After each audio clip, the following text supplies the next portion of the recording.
Hello, and welcome to a bonus episode of the Ascendant Art Podcast. This is Mike, the host. Today it's going to be just me. We're going to be looking at one of our favorite comics in our little Ascendant Art group. This being the Kamen America series, and we're going to be doing an analysis of the main villain of the first story arc, Vermillion Masquerade. After getting a chance to read through all the episodes, right, episodes 1 through 4, as well as that spin off, Kamen America Black Hops, I realized there is a very interesting story arc here, as well as some very nice story construction for how the information got revealed over the course of it. So I just want to do an episode just really diving deep into this character, how she operates, what makes her a villain, and how she interacts with some of the others. Before we jump in, of course, spoiler warning, I'm going to be doing a technical analysis of the entire series, which will go into many details. Therefore, if you have not read it yet, just be warned, right? This will reveal everything. And I'm also going to tell you that we will be doing the analysis in two different ways. So there's three parts to this talk. First is we're going to look at it as it was written, right? Going from issue 1 through issue 4, looking at Vermilion Masquerade in order. Then we are going to look at it reconstructed in a sense, her lifetime, right? So we're going to put it in chronological order and see kind of like what is that progression. Finally, at the end, we're going to talk a little bit about what this story has gone on to inspire, because look, I am a writer. I study good writing like this to improve my own. So make a little mention of that at the end. So this is where we're going to go, and let's jump in. So first, let's start with our first issue, Kamen America 1. Now, of course, very first spoiler, this is Vermilion Masquerade, right? And main thing we want to show here, though, is the very first time we see, in this case, Vicki in her normal form here. It's when she's picking up Carly from Area 51. So it's the very first introduction of this character. And the first thing to notice is there isn't a whole bunch of character development in Kamen America 1 because it's really not the focus. But there is one reveal of the supervillain form of this character, which is not the reveal of the character, but just the reveal of all these monsters that Carly is fighting. In this case is Warhen. And she notices they all have something in common. They all seem to dissolve into mud after they're dead. So at this point, right, we just have a mystery like, what is the common source of all this? And we don't know yet. We don't tell anything about Vicki at this stage. And what's interesting too is when you look at her, like I have to admit, when I first read this, I thought she was going to be some kind of an assistant, right? It's kind of like if you remember that old cartoon, The Centurions, you have the lady up in the space station that beats the weapons down, right? In Ghostbusters, you've got the secretary. In SWAT Cats, you have Callie Briggs, who kind of like helps out the SWAT Cats, even though it's not as direct as those other characters. So I thought like she's kind of like that, or you know what, like James Bond in Q maybe, right? Like this is what I initially thought when I saw her, and I didn't pay too much mind, especially to this panel, which turned out to be very important because she's talking about this frustration she has with her life. I'm like, okay, well, you know, comics pretty based, so right, pretty based comments here. But as you notice, it's she signed up to be a geologist. She's not happy with that. So, okay, now we've got Kamen America 1. Not a lot revealed. One mystery. Go. Now, Kamen America 2.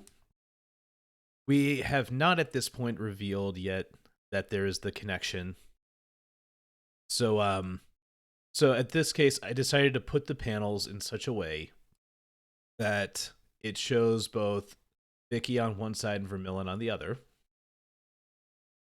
And so now we get a look into Vicky's past when she's in high school. And you remember, like, she is this, like, easily scared little girl. And she's getting pushed around by everyone. Carly pushes her around. In this panel, Sylvia pushes her around. So, again, we get kind of this combination with the first, this nerdy girl who is being pushed around by stronger characters. Also, one other thing to note here, artistic progression, there is none. Now we're going to show a little bit with, so like we learn a little bit more about her. And again, right, any type of strong character seems around. But we get our first change, which is she's upset at Carly over Carly being careless. And this is, of course, setting up part of the story arc. But at this point, because we don't know anything else, we don't pay this part of it a lot of mind. We figure this is just like she's legitimately upset because Carly is being careless. Now, we get our first introduction of Vermillion. It's Vermilion. And I have to say, this is a very good villain presentation because so often with heroes fighting villains, a good villain has to start out better than the hero, right? The hero has to really earn it. So whereas Carly has been kind of careless and she just kind of lucks into getting powers because they literally just drop out of the sky on her, this character we know nothing about, but we do know she immediately presents herself as being organized, in control, and quite strong, right? So we have what appears to be a strong character, someone who appears to be ahead of the ball compared to the heroes. And also notice she is someone who does not get pushed around, right? I really like this panel right here that you have Lansky, this lecherous guy that likes pushing around all the other characters, and even has the upper hand on Carly in issue 2. But yeah, Vermillion's having none of that. Where else? And of course, yes, here we go. Nice villain time. So again, this is to me something very important here, that artistic presentation matters. And so you look at this and you know this is a villain, and Kamen America is going to have to earn this one. So again, right, just from the pictures, even with like a couple quotes here, you can already tell they've done a great job. So now we've got Vicky up here, got Vermilion down here, and so now we are set up to go in. Now going into 3, again, because of course, right, Vicky is not the main character, she's the villain. So we haven't had a whole lot of development of that character because, right, the focus is mostly on other hero characters in this story. But 3 is when, right, Vermilion really starts to come out. And again, we see her presented once again as this mastermind who is always a step ahead, always in control. Whereas on the other side, Vicky also, interestingly, is starting to become more confident as well. Right, she's coming in to give her report on this discovery about these powers that all of these characters have gotten, and she's getting really excited. And again, I like the way this set of transitions are done. Her face, because the face communicates so much. And you notice, right, she's about to make this big discovery. She's super excited. And then Carly drops a little piece of information, utterly shatters her. And you now notice there is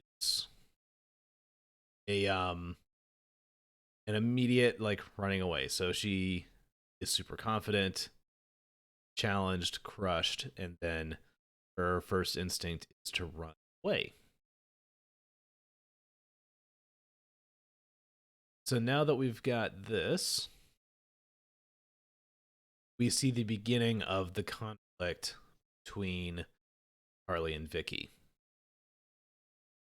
And if you're a really astute reader, which I wasn't, you will then notice this is when conflicts also start turning personal, more direct. Now see the conflict between Vermillion and Lansky also accelerating, in which she betrays him because she's really just done with everything he was trying to do anyway. And so far, again, she is this super confident, always a step ahead type. So we've got that up through this point. Now we reach a point in 3 where a few things happen. And I'm going to zoom in on this one because I realized I forgot one point from Kamen America 2 I'm going to call back to now. And that is this panel right here. At first, I'm like, oh, well, of course, right, something's going wrong. She was mad earlier, whatever. It wasn't until after I read it all that I went back and started looking at the story analysis and realized there's something very important, which is if we go back up to this panel, notice this is Carly saying this wasn't about people like me, it was about people appreciating. Sometimes I just don't think anyone notices. Now, the conflict with Vicki. Speaking of thoughtlessness, you haven't noticed, Carly. Right? Same way down. Whoops. Same way down here. Here is her big moment of discovery, and guess what? You haven't noticed, Carly.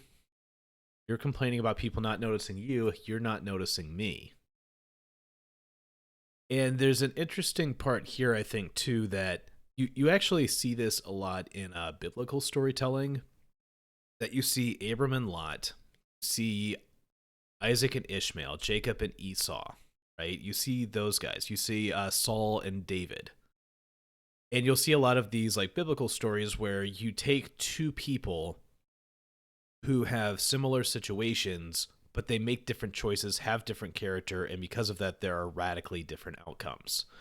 So these two characters, also thinking about that, right, so I'll call it the Jacob and Esau story, because of course there's the famous Jacob I've loved and Esau I hated. So you have that kind of thing going here. And so now both Carly and Vicki have this problem of not being noticed and being upset about it. But the difference is when Carly has that problem, she will change. And I may actually do an episode just on right this particular conflict between the two of them. But in Vicki's case, what we're going to see more and more of is that she relies on her villainous capabilities in order to cover over and avoid changing. So again, right, I know there's a piece where like Sylvia gives Carly a book and Carly's all upset, but you know what? She goes and reads the book. Now what's funny is now calling to that one, notice here, right? Sylvia's making the same kind of patronizing offer again, but notice how Vicki reacts. She desperately clings on to the thing. She does not want to change. This is, when you go back and look at it, this is the character conflict. Vicki doesn't want to change. She just wants to force things, whereas Carly is willing to change. And that is why Carly is the hero and Vicki the villain. But now we get another big change, which is these two will then confront each other again when they go to Area 51 with this great scene right here, where for the very first time, Vermillion takes a hit. Right? Carly gives her a hit and knocks her down earlier. She comes back again. In fact, I think I may have gotten these out of order. Because like I know she takes a hit from Carly. And then she takes the hit from Sylvia. And then instead of saying, geez, I did wrong or I should get out of here, notice like she gets even more proud, arrogant, and violent until she gets hit a third time, in this case by Kimiko. And that is when we get the reveal. So there's something very important, which is before this, right, Vermillion was always a step ahead. Now, for the first time, she's not. And in this case, again, a great artistic representation here. The first time that she's the one not being ahead, that is when literally the mask is taken off. The mask is broken. So again, just very, very powerful imagery here. Love this. And again, this is something you take notes on. Now this is 3. Now we get into this intermediate one with Kamen America X Black Ops, where they go on this kind of side adventure. But there's an interesting thing that happens here. I think actually this story is more about the development of Vicki and Hair Trigger than it was anything to do with the heroes. And so now we start off Vicki in a new state, right? Before this, she was the one in control. Now we get this very different character of she's clearly, in this case, lazy, whiny, complaining. But guess what? She's got the mask and she's still got powers, so she's covering her flaws with the powers. And you can see that here, right? Just in the way that she talks. Right? And with all of this arrogance, we see again, instead of this like great mastermind, she has been reduced after that previous incident. She is now someone who is clearly not fully on the level, not as capable as she was before, or at least not as capable as she presented herself before. But she's covering it with mask. So now we're starting to get a reveal of more character information that way. And I think actually by this point you already know what the outcome is going to be by the fact that she's this character. If she was supposed to be a like long-running villain, it probably would have been more like Lansky, where Lansky doubles down every time. This one, you see her becoming weaker and weaker as she gets challenged. But again, behind this incompetence, she covers it with her powers. But again, all of a sudden, that strategy isn't working as to. So again, see it here in her face. Confidence, which is then taken away as she realizes her powers are not going for the outcome she wants anymore. Can't simple power her way out of things. And so again, we now have a reduction from this character to the same shy, scared Vicki again. And the funny part too is look at her clothing. I love the way Tim did clothing here. She actually looks like she is like shrunk, like her body's gotten smaller. Her sleeves here are like shriveled. So it's almost like that confidence and ego literally fills out the costume. And when the mask is broken, right, you see the scared child underneath. And so now she has a problem of like she can't maintain enough confidence even to like maintain the mask. And of course, she can't show this fact to her friends yet, so she of course plays it up again.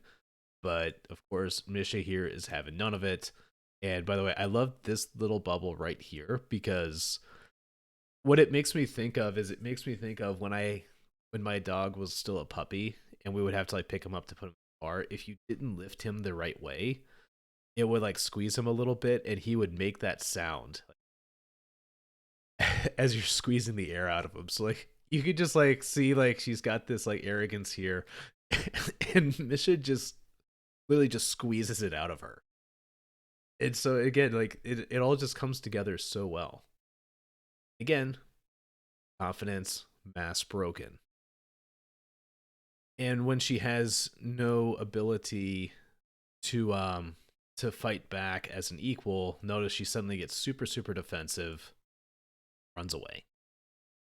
So now we are starting to see a story arc developing here, a character arc.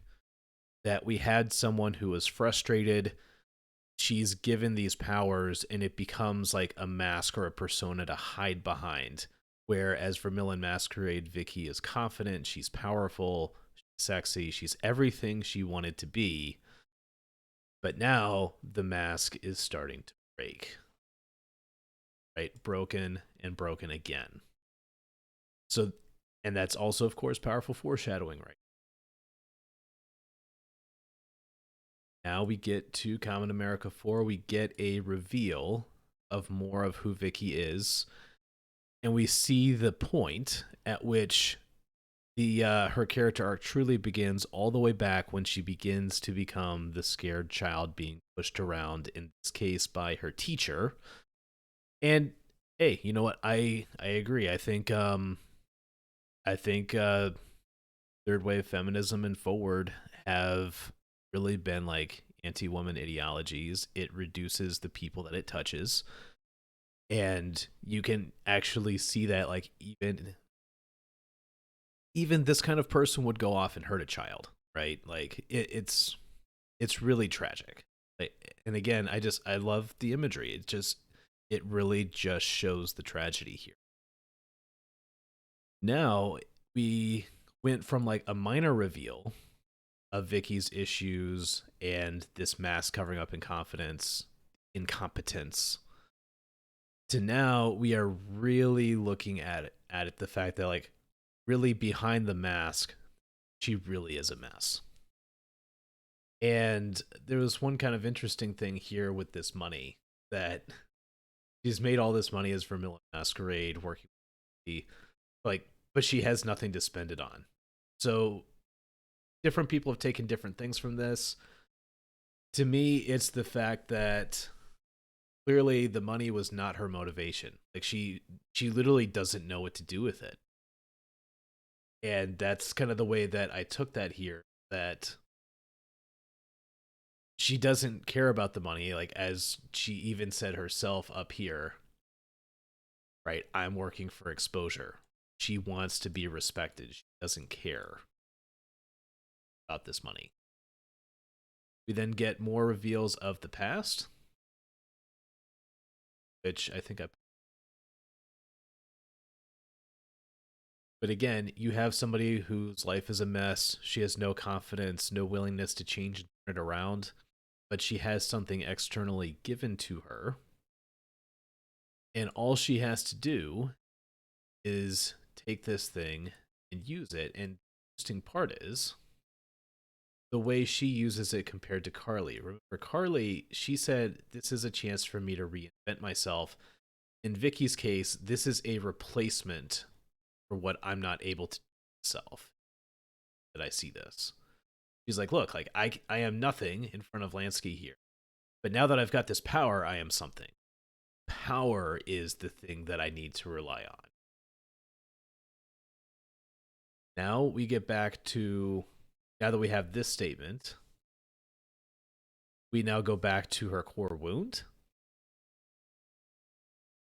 And the decision she makes at this point, and by the way, again, look at that clothing, right? Again, she's shrunken in this state. But what she decides, and I think this panel, on the one hand, it could have been bigger. On the other hand, given everything else in the story, maybe they couldn't have done it. But like, this is the moment that she says, "Look, the power replacing useless Vicky, like that is my solution." At this point, she embraces it. She's literally burning down her past and the relationship she had with Carly, as represented by the space that they built together. And she says, "This is who I am. I am the mask." And of course, now we get more reveals that further, she's shifting blame now. She says, "Look, like I wasn't trying to make a character. It's Lansky's fault." So this was kind of the first stage leading up to the final conflict. So we go from, right, all the way back up into this confident mastermind to someone now whose life is a mess, but instead of choosing to change, they have embraced mask. And furthermore, they don't feel guilty about it, because if there was anything to be guilty about, it's somebody else's fault. It's Carly's fault. It's Lansky's fault. It's anyone but Vicky's fault. That sets us up for the final confrontation, where again, this is the, because we get this interesting little aside right here where she's looking at Badger. And what's funny is, you remember episode 3 here. It's like, I don't want to let these go. Like, I have these things that give me peace and give me happiness and give me purpose, and like, don't take those away from me, Sylvia. And now she realizes though that it's actually her mask is going to take those things away. Right? It literally burned down the shed that her and Carly had been playing in together and doing things together for years. Now it's gonna take Badger away, and like I don't know why, man. Like Tim figured out how to make this capybara like so adorable and so connectable. But man, like so much happens in this panel here. I had to admit, like this is a really funny and kind of silly final confrontation and like justification for it. That she's like really going to redo Mount Rushmore, but it also shows, right? It's really a villainous narcissism here, really villain. And of course, right, you have to go back and get the books to like see this entire conflict because it's a great, great conflict. But this I think was, of course, the last and critical moment that at this point, Vicki is not going to save herself, even though she's been given multiple warnings along the way. The very last one from Badger. This is the point, like she's truly embraced her mask, right? You see the crazy eyes, and she's like, "This is who I am," and everything else wrong in her life no longer matters as long as she can have this. And that, of course, gives it the great setup. It gives it a great moment of payoff. And of course, right, you want to see that, you got to go get the books. And once you do, you'll see then where it leads to the final moment where, as Vicki has been growing more and more corrupt over the series, Carly has been growing more and more heroic. And we get to, again, the representation of the clothing, right? That earlier we talked about how sometimes like she would become just absolutely shriveled within her own clothing. In this case, Carly absolutely shatters it off of her in an amazing attack sequence. And now Vicki is on the ground naked. And there is actually a religious symbology here that that in this case nakedness represents exposure, the fact that like you have nothing covering you, you have nothing between, right, you and this person is who is powerful. And and it's really the moment of judgment. And in this case, the only thing Vicki has at this point is just hope that there is mercy from her captor. And indeed, that is what happens here. You have this moment of forgiveness.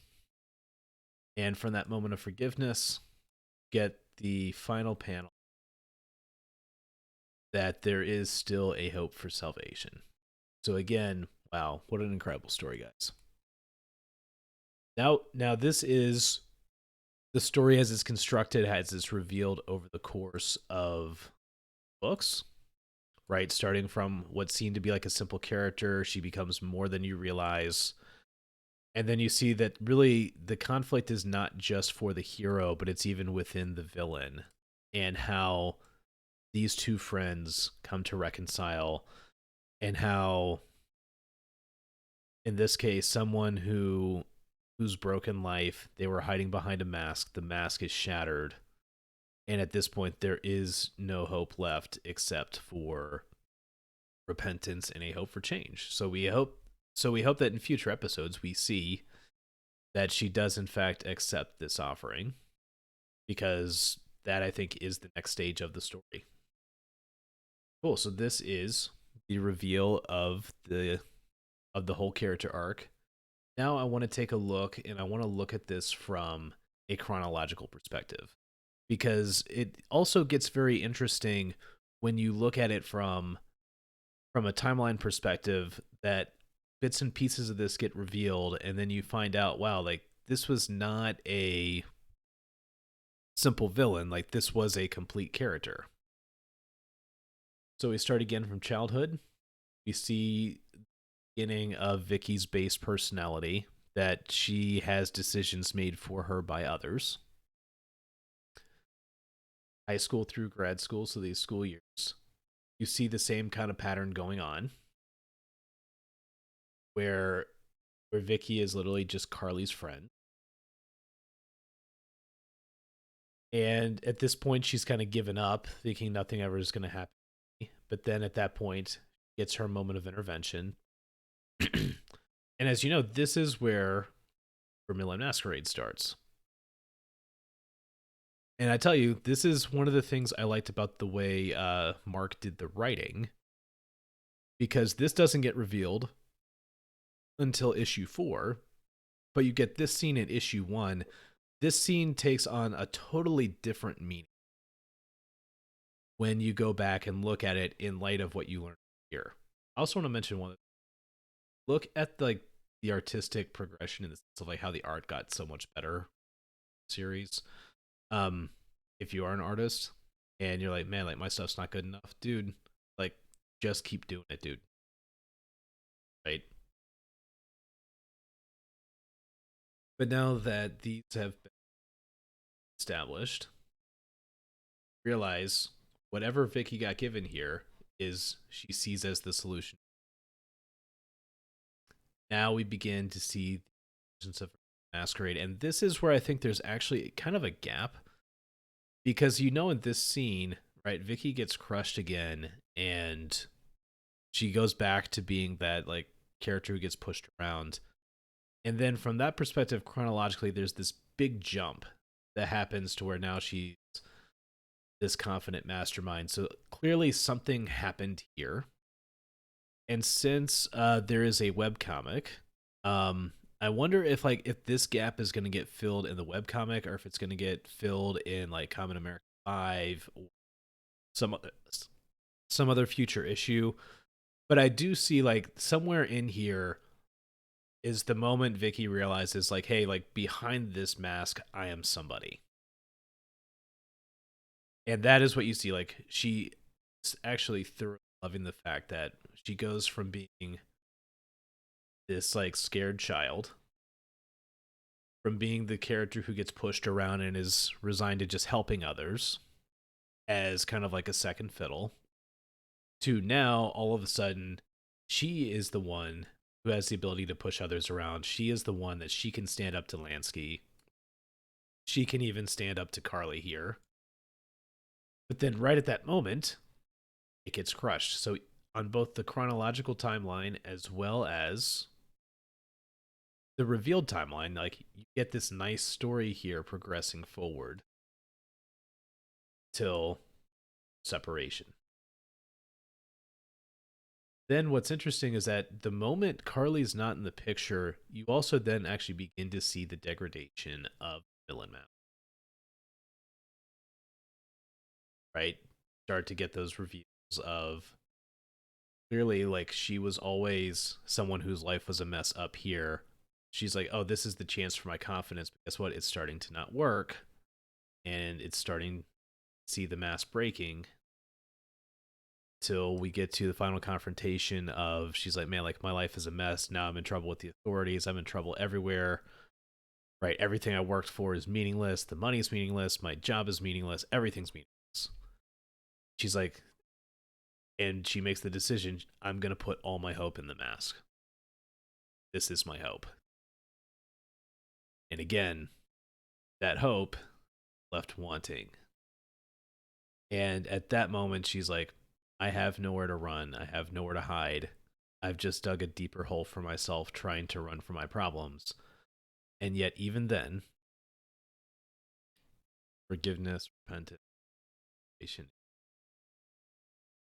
beautiful story. Now, that is the story of Vermilion Masquerade as told over 5 issues of comics. It's a rather well done story. I think it actually ends up making Vicky even as interesting of a character as Carly, if not more. I really like the way this particular is done. And I did want to take one moment at the end to talk a little bit about influence. If you look carefully in Kamen America 2, you see this guy. This is Shabby J on Twitter. He has been doing some comics work with me. He is a great artist. You got to check out his books. Right. So is it? I know his main one is Vestry, Tri. So yeah, check out his books. But there is one that he has done for me, and I'm only going to show the pictures of it. So this is a different character, totally different story. And but what's interesting is I only bring this up just because while we were working on this together and I was starting to put out the script for the first time, I was thinking like it's my very first comic script. It's a digital, it'll come out in January. And I had a lot of just basic questions of how to make a comic. And one of the reveals out of this talk is that as I was doing that, the Kamen America 4 digital was just coming out. Had also just finished reading Black Ops when I was first scripting this. And I had to admit, I was really, really taken in by the Kamen America X Black Ops progression of Vermillion Masquerade's character. And even though, like, my character's not a villain, it's a hero character. The thing I said, like, what made this book so great was you can see the story in pictures, you can see the story in the face. And that was what I liked about it so much. That then influenced me that when I went back and talked with Jakub is his name, so Shabby, I said, dude, like we need to figure out how to do this for our character. And so I had to admit, I love the way that he poses, right? That you have fear, confidence, challenge, coming out in strength. And then we also said, hey, we need to somehow like change the clothing to say this character has. And so I just wanted to bring this up to say to Tim and Mark, look, it's not just that you guys have made a great comic here. It's not just that you guys have gotten thousands of fans. But I do want to say that a lot with my book, along with some other people I've been talking to privately on Twitter, you guys are influencing the comics community. You are influencing other creators. We do take notes of really like just what is such great writing. And with that, I just wanted to say, for everyone who's watched, I hope you've enjoyed it. If you like this, definitely like and subscribe. I think I am going to do some more analysis videos like this. I love just pulling apart the story and just the things that make it so good. And furthermore, if you've got other comics you'd like to see me do this with, yeah, just drop it in the comments and let's just see where we go. Now, thanks for listening, and I will see you next time.